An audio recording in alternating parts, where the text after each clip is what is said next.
দুধের বাচ্চা রেখে মা কোথাও যায়? কলিজার টুকরা এটা দুধের বাচ্চা, এটারে ফেলে মা কোথাও যায় না। কিন্তু কিয়ামতের ওই ঝাঁকুনির দৃশ্য দেখে আল কারিয়া মাল ওমা আদরাকা মাল, এই দৃশ্য দেখে দুধের বাচ্চারে রেখে মা দিবে দৌড়। অনেক গর্ভবতী মহিলা থাকবে এই কিয়ামতের সময়ে,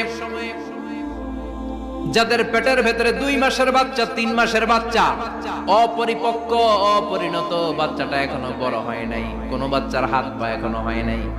কিয়ামতের এই ভয়ঙ্কর দৃশ্যটা দেখে জায়গার মধ্যে 3 মাসের অপরিণত বাচ্চাটা ডেলিভারি হয়ে যাবে। দুধের বাচ্চাকে রেখে দিয়ে মা দৌড়ে পালাবে। দুধের বাচ্চা রেখে মা কোথাও যায়? কলিজার টুকরা এটা দুধের বাচ্চা, এটারে ফেলে মা কোথাও যায় না।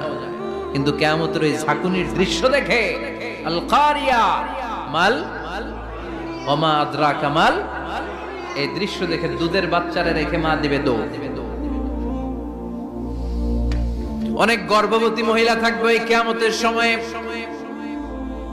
যাদের পেটের ভেতরে 2 মাসের বাচ্চা, 3 মাসের বাচ্চা, অপরিপক্ক অপরিণত, বাচ্চাটা এখনো বড় হয় নাই, কোনো বাচ্চার হাত পা এখনো হয় নাই। কিয়ামতের এই ভয়ঙ্কর দৃশ্যটা দেখে জায়গার মধ্যে 3 মাসের অপরিণত বাচ্চাটা ডেলিভারি হয়ে যাবে।